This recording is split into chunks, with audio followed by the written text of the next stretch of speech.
Hey guys, so ayan, family ba kayo ng may mga hypertension, ng high blood, ganyan? Of course, kailangan nyo ng clinically validated na blood pressure monitor. So, ito papakita ko sa inyo yung dati naming gamit. Ito yung nabili ko para sa parents ko noong 2021. So, 4 years din nila itong nagamit. Pero ngayon, nag-error na kasi siya. And ngayon ko lang nabasa sa reviews, ang dami rin palang bad reviews nito. And parang hindi accurate yung readings, ganyan pa iba-iba.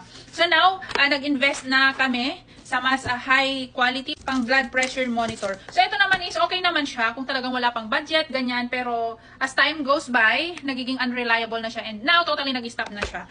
So, di ko naman sinisira yung product kasi napakinabangan din naman namin yan. And kung wala talagang budget, pwede na rin to. So siguro yung mga nakabili ng hindi accurate yung reading is siguro may factory defect din. So hindi naman lahat ng product is perfect. Okay, so itong nabili ko, hindi rin naman porket ito ay high-end na, hindi, perfect na rin siya, hindi rin.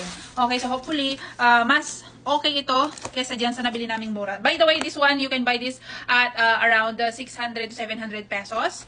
And ito namang isang to na nabili ko ng nasa 3,000 pesos. Ganun po siya kamahal. Ayan. So, we are hoping na itong mga ganitong product na mas mahal is syempre mas maganda yung performance. Lalo pa yung gagamit na talagang, ang tatay ko kasi is na siya, na mild stroke na siya ng 2 beses. So, ito may kasama pang receipt pag bumili kayo. Anyway, so ito, ang comparison dito is, ito pwedeng battery.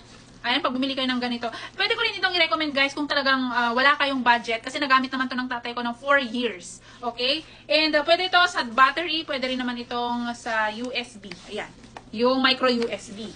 And itong Omron naman, so it came with a battery. Ayan, Energizer guys. So alam niyo naman kapag Energizer, it is a high quality battery. Yan. Tapos, ito na mismo yung blood pressure monitor. Ang binili ko na model is HEM-7140T1. So may iba't iba po kasi itong model. So ito yung napili ko. Medyo ito yung second na mura. yung isa kasi battery lang. So ito naman gusto ng tatay ko kasi yung isasaksak sa outlet para daw mas accurate yung reading. Kasi kapag ka-battery, baka raw kapag humina na yung battery, hindi na siya accurate. So binilhan ko pa siya ng separate na battery. So ito na yan, unbox na natin. And ang kasama dito sa box ay syempre, uy! So may kasama na siyang ganito, may kasama pa sa loob na Duracell. Naman, oh! Salamat naman! So, ayan, may kasama pang Duracell. Akin na tong mga battery kasi sabi niya ayaw niya naman gamitin. So, ito yung kasama niyang handcuff.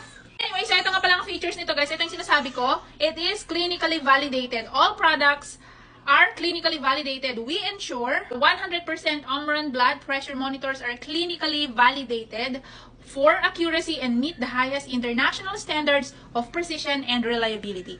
Okay, so itong Omron. And then meron din itong IntelliSense technology for comfort and accuracy, and trusted brand from Japan with over 45 years experience in home blood pressure monitor. So ito kasi ginagamit talaga sa mga hospitals guys. Ayan, so ito na mismo saya sa makakagamit na rin ng mga high-end yung tatay ko.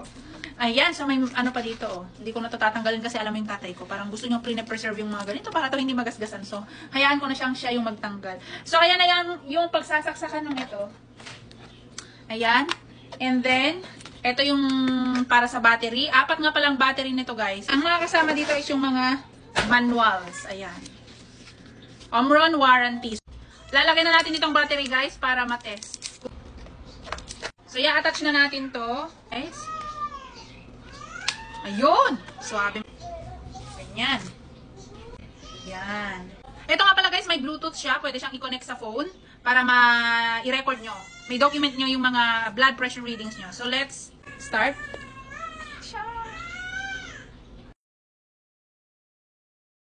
133/95. Ganon? So, nakalagay naman dyan okay. So, okay naman yung readings ko daw. Ayun. So, working siya guys.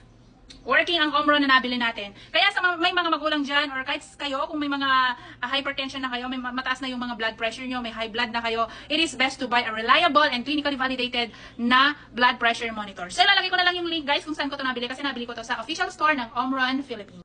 Ayun guys, bale nakalimutan ko palang i-unbox ito. Kasama niyang ito. Ayan, yung yung charger niya. Ayan. So, binili ko to ng separate guys. Hindi to basta-bastang charger. Kasi tig 1,000 to. Ayan siya, oh. Okay, so ito yung kasama nung may nakalagay din siya dyan.